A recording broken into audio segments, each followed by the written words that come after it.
Doctors in medical dramas when a patient has a mystery illness. I must examine every symptom and run every test. I won't rest until I've cracked this case. Doctors in real life when a patient has a mystery illness. Have you considered that you're faking it? This hurts. This hurts because it's real. I wish our medical system functioned. I don't think I need to elaborate on that one. I think that's just how it is. Hello, everybody, and welcome to Kalbus. My name is Lumo, and today we are looking at r/MeIRL, a subreddit dedicated to relatable images. There's nothing too deep to talk about here. It's really just a matter of, hey, you know what? This relates to me or it doesn't. Find out more about yourself by being exposed to image macros. Let's get in. I've never read so fast. Attention, neurodivergent community. This bionic reading method is absolutely mind-blowing. Your eyes can scan the first bold letters and your brain center automatically completes the words. It lets you read twice as fast and is less overwhelming and helps you to stay focused. You will feel much more productive and a greater sense of achievement, which will boost your confidence and make you overall feel more positive. Let me know in the comments if this bionic reading method works for you. This feels like it was AI generated. And also, as someone with ADHD, I gotta be real with you. That got me going too fast, and I screwed up on a couple of phrases there. This is awful for me, but also cool. Hey, UK, how's it going? Couple who fled Ukraine went back because of terrible UK rental options. Now, first of all, that's awful, and I'm sorry that they had to go back. But at the same time, yeah, no, the renters market is awful right now. With the way things are going, like, people are getting priced out of what used to be very affordable neighborhoods, and it really blows, you know? Like, as someone who just went through that, I feel controversial, but I'd much rather work a 7 to 3 than a 9 to 5. No, genuinely same. I used to. I had a job that let me work a 7 to 3, and it was phenomenal. I avoided the rush hour traffic.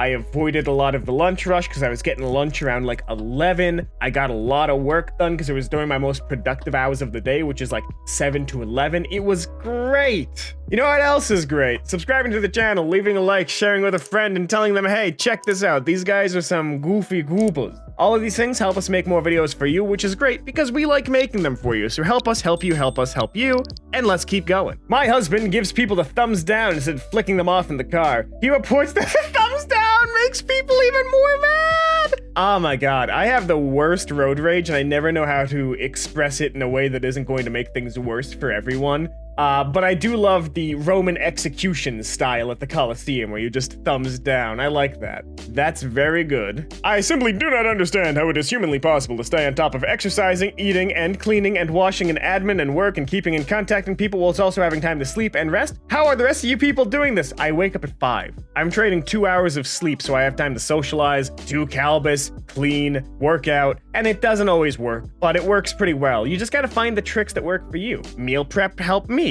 Cleaning a room a night helped me. They might not help you. Find what works. It's different for everyone. When I was a medical student, another med student asked, why are we admitting this guy to psychiatry for hearing voices? Everyone hears voices all the time. I think about this a lot. I mean, was he thinking like auditory or was he thinking like auditory hallucinations? Because there's a very key difference there. Seth Rogen does not want kids because being a parent does not sound fun. It's not fun, but I think giving children a better life than you had is very rewarding. And I also realistically think that, you know what? Being a parent isn't for everyone. And it's good for people to be able to acknowledge that for themselves. Watched Charlie's Angels last night, and the thing they're trying to stop from happening is our cell phones being able to track us wherever we are. Ooh.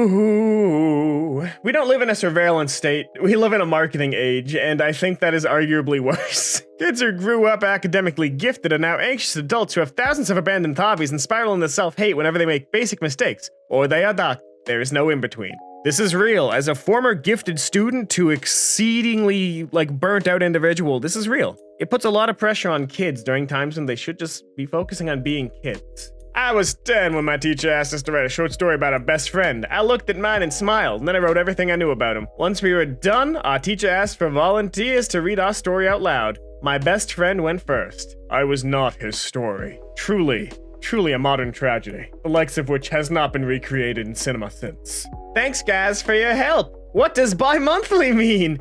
Twice a month, every 2 months. Perfectly even, as all things should be. Wow. That is comedic. That is amazing. They managed to do that with an odd number of votes. I'm proud of you guys. That's coordination. Night people when morning people are asleep versus morning people when night people are asleep. No, this isn't how it is at all. I am so quiet in the mornings because I do not want to wake up my roommate, because I would feel bad, but at the same time, a man's gotta lift. My post-op plan is opening a grilled cheese cart that will serve $1 grilled cheese made with white bread, bulk cheese, bulk butter, and that's it. Greasy as all heck, no options, no artisan nothing. There will be no charge. You will give me $5. You are getting 5. You figure your own life out. $1 grilled cheese, no change given, sort out your own crap.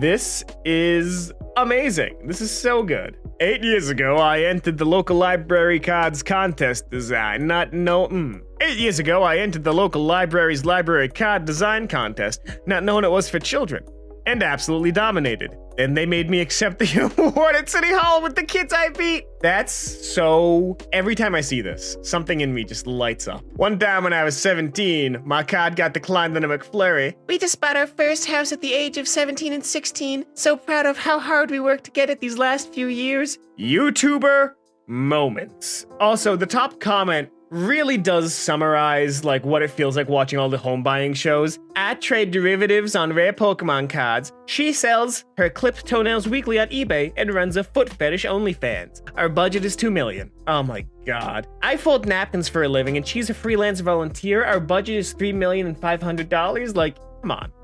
You can just tell us the producers are buying the house. Men disappear for a few days and come back like, yeah, something bad happened, but I'm good now, and don't talk about it ever again. Yes, I don't want to worry people. I can take care of myself. I do this so frequently, and I feel bad every time because people are like, oh, we missed you. Where were you? And I was like, in the pits of self-loathing, but it's fine now. If you ever feel forgotten, remember there was another person in the plane when Amelia Earhart went missing. Wow, the coconut crabs really feasted that day. Oh man, I did the same thing. A girl asked if we can study together since I was doing pretty well in the class. We met up and she insisted to go to a quiet part of the library where it was just the two of us. Looking back, she pretty much just asked me questions about my life and laughed a lot at anything funny I said and touched my arm and leg a few times. We never studied at all, and I remember leaving there thinking, no wonder she isn't doing too well at class. She isn't very good at studying. Pain and loathing. I used to be this way. I'm no longer, but social competency takes a lot. When they say you're the last one able to ride today and you deny a little kid behind you asking to trade places, guy makes girl cry by taking last ride of the day, the internet is on his side.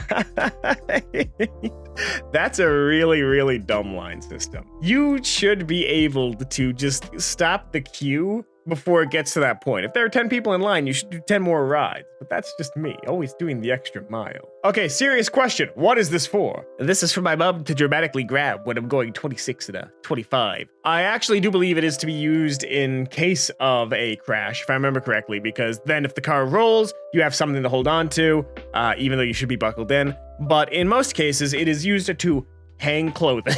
Frickin' dropped. Oh my god!